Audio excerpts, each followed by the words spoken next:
Hello everyone, welcome to the info store house. कैसे हैं आप सब? Hope you all are great. और दिन है आज थर्सडे का, नवरात्रि का 5वां दिन। काफ़ी बीच में नवरात्रि के दिन शूट नहीं कर पाई, तबीयत थोड़ी ख़राब थी। तो चलिए आज के दिन की शुरुआत करते हैं, दिखाते हैं आज क्या है नया। सबसे पहले आपको दर्शन करा देते हैं अपने ठाकुर जी के और जगन्नाथ जी के। और यहाँ पर हैं माँ दुर्गे, राधा कृष्ण, बहुत ही सुंदर, बहुत ही प्यारे। ठीक है। और यहाँ पर है हमारे गुरुदेव, और यहाँ पे विराजे हैं हमारे प्रभु राम, और यहाँ पे विराजा है हमारा प्यूरीफायर। यहाँ पे बन रही है चाय। समय हो चुका है 10:40। और यहाँ पे एक दो बुक्स मंगवाई थी मैंने, जो क्लास 9th की ही हैं, वो रखी हैं। अभी इसको ओपन नहीं करा है। तरफ बॉईल हो रहे हैं आलू, क्योंकि आज है थर्सडे, जो कि होता है मेरा व्रत। नवरात्रों के मैंने सारे व्रत नहीं रखे हैं, फर्स्ट एंड लास्ट।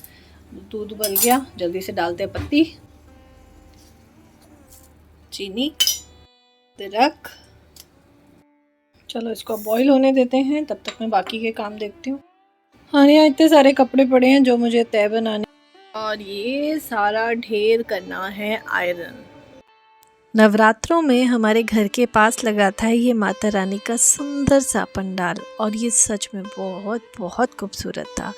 तो यहाँ पे दर्शन करके मुझे जाना था एक जगह बुक्स लेने के लिए। तो जिनके यहाँ बुक्स लेने जाना था उनका अपना सूट और साड़ी का सेलिंग का काम भी था।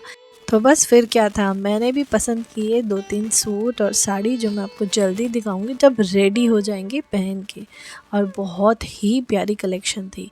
ये सब काम करने के बाद मैं आई घर पे, क्योंकि स्टार्ट होनी थी क्लास। व्रत वाले दिन इतना थोड़ा भी भागा दौड़ी हो जाए ना, और उसके बाद क्लासेस भी हों, तो थकान एक अलग ही लेवल की होती है, क्योंकि डाइट डेली वाली नहीं होती है, उससे बहुत अलग होती है। तो मैं बस आई थी, मैंने जस्ट फ्रूट्स वगैरह ही खाए थे, और उसके बाद क्लास हो गई स्टार्ट। क्लास आजकल क्योंकि फेस्टिवल टाइम है, तो थोड़ा सा अभी बच्चे कम ही आते हैं। और आज मुझे 9th क्लास को पढ़ाना था डेमोक्रेटिक राइट्स। बेसिकली होता क्या है ना, ये जो इकोनॉमिक्स और पोल साइंस वाले जो चैप्टर्स होते हैं ना, ये जो छोटी क्लासेस हैं, चाहे 7th 8th हो, चाहे 9th हो, चाहे 10th हो, पता है यहाँ पे स्टूडेंट्स को पढ़ाने थोड़े डिफ़िकल्ट हो जाते हैं, एक्चुअली समझाने डिफ़िकल्ट होते हैं, क्योंकि इनसे उनका कोई कनेक्शन नहीं होता। और यहाँ पे कनिष्क खेल रहा है डोडो के साथ, जो है हमारे घर की एक न्यू मेंबर। उसके ये बाद ये है नेक्स्ट डे का व्लॉग। यहाँ पे आज मुझे कुछ क्राफ्ट बनाने थे। क्राफ्ट का बेसिक सेंस ये था कि मेरे पास इस तरह के बॉक्सेस रखे थे, और मुझे अपने वार्डरोब में ज़रूरत थी थोड़ा कपड़े ऑर्गेनाइज़ करने की। पहले मैंने सोचा था कि मैं बकेट्स ऑर्डर कर दूं, बट मैंने सोचा नहीं, मेरे पास बॉक्सेस हैं, चलो उन्हीं का कुछ किया जाए, और उसको इस तरह से मैं बना दूं कि वो वार्डरोब में रखे हुए अच्छे लगे। मतलब थोड़ा कवर कर दूं, उनको सेट कर दूं, थोड़ा बेस से सॉलिड बना दूं। तो बेस से सॉलिड बनाने के लिए मैंने इस तरह का अलग से कार्डबोर्ड लिया, उसके बेस में लगा दिया, ताकि जो अगर कपड़ों का वज़न हो ना, तो वो नीचे से खुल जाते हैं, नहीं तो इसलिए बेस बनाना ज़रूरी है। और साइड्स की ये जो लगे हुए हैं कैप्स, ये सारे मैंने हटा दिए। अब ये सही हो गया। अब मैं इसको कवर कर दूँगी। तो ये देखिए, कवर करने के बाद अब ये कितना सही लग रहा है, मतलब फ़ार बेटर देन कि मैं बकेट्स मंगवाऊँ। एक्चुअली बकेट्स ठीक है, वो अपनी जगह सही है, वो सॉलिड भी होती हैं। गत्ते हैं, ये थोड़ा सा अपने लेवल पे कमज़ोर है, बट एक अगर चीज़ है तो उसका यूज़ किया जाए। घर में अगर मेरे पास इस तरह के ऑप्शन है कि मैं उसको यूज़ कर देती हूँ, क्यों मैं फालतू में कबाड़ी को दूँ, जब मैं उसको एक DIY करके मैं उसको यूज़ में ला सकती हूँ। तो इस तरह के मैंने कई सारे बॉक्सेस बनाए थे उस दिन। होता क्या है ना कि डेली रूटीन से हट के क्राफ्ट के लिए समय निकालना थोड़ा डिफ़िकल्ट होता ही है। सच बताऊँ तो क्राफ्ट तो बहुत सारे बनाने हैं, लेकिन इतना टाइम ही नहीं निकल पा रहा। कैसे भी थोड़ा थोड़ा कोशिश अभी भी मेरी जारी है कि थोड़ा थोड़ा समय निकालूं, डेली नहीं तो एटलीस्ट ऑल्टरनेट डेज़ में, कि ये सब क्राफ्ट बन पाए कुछ कुछ दिवाली तक। क्योंकि अब की बार मेरा बहुत ज़्यादा मन नहीं है कि मैं बाहर से कुछ परचेज़ करूं। लास्ट टाइम मैंने बाहर से परचेज़ किए थे, तो पता नहीं, इतना मुझे अच्छा नहीं लगा, क्योंकि हर बार मैं घर पे ही क्राफ्ट ज़्यादा बनाती हूँ। समय का अभाव हो जाता है कि समय इतना नहीं मिल पाता। कि क्राफ्ट में क्या है ना, बारीकी का काम है, आप अगर लेके उसको बैठे हो तो आपको 3 घंटे तो लगते ही लगते हैं, 3 से 4 घंटे तो कहीं नहीं गए। बारीकी इसका काम है, थोड़ा सोचना पड़ता है कि उसमें क्या हम क्रिएटिविटी लेकर आ सकते हैं। तो ये सब चीज़ें बहुत टाइम टेकिंग होती हैं। किसी भी चीज़ को सुंदर बनाने के लिए ना पूरा आपको अपना क्रिएटिविटी उसमें डालनी पड़ती है, तो उसके लिए बिल्कुल समय चाहिए। अब देखिए यहाँ पे मैंने ना ये सारे बॉक्सेस अब अरेंज कर दिए हैं वार्डरोब में। तो ये मैं बकेट एक छोटी सी जब बहुत पहले की है जो लेकर आई थी प्लास्टिक की, बट बहुत छोटी है वो। अब मैंने ये बड़ा सा बॉक्स यहाँ पे रखा है, इसमें काफ़ी सारी चीज़ें आ गई। और ये जो कुछ अनरैप्ड जो बॉक्स मैंने रख दिए हैं, अभी ये बस रख दिए हैं। जब एक्चुअली मेरे पास पैकिंग पेपर ख़त्म हो गया, तो पैकिंग पेपर जब आएगा तो मैं उनको भी रैप कर दूँगी। और एक बॉक्स में यहाँ पे ना जो मिडल है, 2 बॉक्सेस के जो बीच में स्पेस है, इसमें मैंने कनिष्क के जो नाइट वेयर्स थे वो सारे रैप करके रख दिए, रोल करके रख दिए। और एक में कनिष्क के जो बाहर पहनने वाले कपड़े, मतलब कहीं आने जाने वाले, वो रख दिए। तो इस तरह से काफ़ी सेटल हो गया। अब नीचे का काम मुझे करना है, नीचे का पूरा फैला पड़ा है, लेकिन इसके लायक अभी मेरे पास बॉक्सेस है ही नहीं। अब जब होंगे तब सेट करूँगी। बाकी ये भी कनिष्क के कपड़े हैं जो डेली वेयर में है, तो ये मैं छोटे ड्रॉर में रखती हूँ जहाँ पर उसका हाथ आराम से आ जाता है, वो अपने आप ही ले लेता है। तो इसमें जैसे मैंने जो कुछ कपड़े इसमें सेट कर दिए, जो अंडर गारमेंट्स होते हैं ये सारे ऐसे छोटे बॉक्सेस में, जो फुल पजामी होती हैं, पैंट्स होते हैं, ये सारे मैंने ये बड़े बॉक्सेस में। बाकी अब सब जगह मुझे टी शर्ट्स लगाने हैं, जितना खाली एरिया है ना ये सारे टी शर्ट्स रखे हैं। अब इन्हें अच्छे से फोल्ड करके मैं वो भी सेट कर दूँगी। उसके बाद स्टार्ट हो गई क्लासेस, क्योंकि ये नेक्स्ट डे का चल रहा है। अभी मैं इससे पहले वाला आपको दिखा रही थी। तो ये सारे क्राफ्ट का काम करने के बाद क्लासेस स्टार्ट हुई हैं। और क्राफ्ट का काम करके ऑलरेडी मेरे एक्चुअली क्या है ना, सीज़र यूज़ करनी पड़ती है कार्डबोर्ड्स पे या कटर, तो बड़ा बैलेंस बना के करना पड़ता है। तो थंब में हमेशा मेरे क्राफ्ट का काम करते समय थंब में पेन होता है, और लिखने के लिए जब थंब पे ज़ोर लगाना पड़ता है तो भाई मेरे हाथ की हालत ख़राब हो जाती है।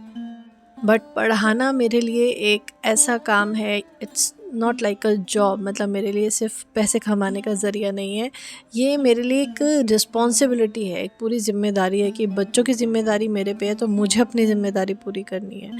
और आज मुझे 9th क्लास को पढ़ाना था नाज़ी वाला चैप्टर जो हिटलर का है, और हिटलर के बारे में बताने के लिए पहले मैं एक बार थोड़ा सा पढ़ाने से पहले रिवाइज़ कर लेती हूँ।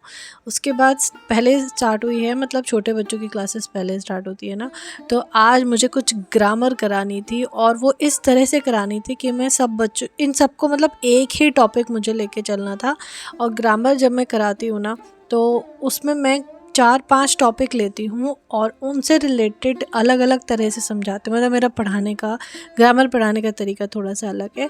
और बच्चों को एक्चुअली अगर इस तरह से पढ़ाओ ना कि एक टॉपिक लेके बैठे हो, तो बच्चे इंटरेस्ट नहीं लेते। यहाँ पे मैंने गेम्स की तरह पढ़ाया उनको, पहले सबके समझा दिया, उसके बाद मैंने गेम्स करी, सबकी स्कोरिंग करी, मार्क्स लगाए। तो इस तरह से बच्चों को भी इतना इंटरेस्ट आ रहा था पढ़ने में, और क्योंकि उनके लिए तो गेम थी बट वो साथ साथ सीख भी रहे थे। उसके बाद स्टार्ट हुआ नेक्स्ट डे, जो कि था अष्टमी का, और मेरा फास्ट था। फास्ट वाले दिन उसके बाद शाम को था कीर्तन। और कीर्तन एक्चुअली यहाँ पे रेगुलर ही रहता है 9 डेज़, बट जो अष्टमी होती है ना या नवमी होती है, उस पर मंडली आती है बाहर से कीर्तन कराने, तो वो था। उसके बाद था ये नेक्स्ट डे नवमी का। तो नवमी वाले दिन मैं उठ गई थी सुबह 4 बजे, क्योंकि हस्बैंड को ऑफिस जाना था। उससे पहले पहले प्लान यही था कि कंजकें जो है वो हो जाए, जो कन्या पूजन है वो हो जाए। तो मॉर्निंग 4 o'clock उठ के, और ये जब मैं सब्ज़ी बना रही हूँ ना, इस समय शायद 5 सवा 5 के आसपास बज रहे होंगे। तब तक मैंने सारा, उससे पहले क्लीनिंग वगैरह करके सब नहा धो के मैं रेडी हो गई थी। और यहाँ पे सबसे पहले था कि मैं पहले सारा प्रसाद बना दूँ, उसके बाद पूजा स्टार्ट करेंगे। तो सब्जी चढ़ा दी थी, अब वो धीरे धीरे बनती रहेगी। एक तरफ चने मैंने उठते ही बॉईल करने रख दिए थे, अब एक तरफ चने जो है तड़का लगा रही हूँ। और थोड़े चटपटे चने बनाती हूँ, थोड़े जिसमें मतलब मसाले जो है ना, वैसे तो बेसिक मसाले ही होते हैं, बस थोड़ा सा जैसे लाल मिर्च डाल देते हैं ना, तो थोड़े चटपटे से बन जाते हैं। तो एक तरफ सब्जी, एक तरफ चने। तो जब तक चने और सब्जी मैंने चढ़ा दिए, अब स्टार्ट किया मैंने हलवा, मतलब तीसरे गैस पे। तो तीसरे बर्नर पे स्टार्ट हो चुका है हलवा। अच्छे से देसी घी डाला है, सूजी डाली है, मतलब घी की क्वांटिटी अगर अच्छी हो ना तो हलवे में स्वाद तो आएगा ही आएगा। और जब प्रसाद बना रहे हैं तो घी में तो कोई कंजूसी हो नहीं सकती भाई। तो बस बहुत सिंपल तरीके से हलवा बनाया है, क्योंकि मॉर्निंग का टाइम था ना, बहुत जल्दी जल्दी एक तो करना था सारा काम। और मतलब लास्ट में तो याद आया कि ड्राई फ्रूट्स क्या डालूं, मैंने बस काजू लिया और मैंने काजू जल्दी से काटे और डाल दिए। यहाँ पे अब बारी आई थी पूड़ी बनाने की, क्योंकि पहले जो भोग में चढ़ती है ना माता रानी को, तो वो अलग बनती है, इसे अठावरी बोलते, तो अठावरी अलग बनती है और उसके बाद बाकी पूड़ियाँ अलग बनेंगी।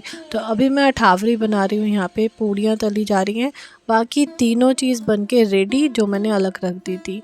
एक तरफ भजन चल रहे हैं, भजन सुनते सुनते काम हो रहा है, और यहाँ पे कर लीजिए माता रानी के नौमी वाले दिन के दर्शन।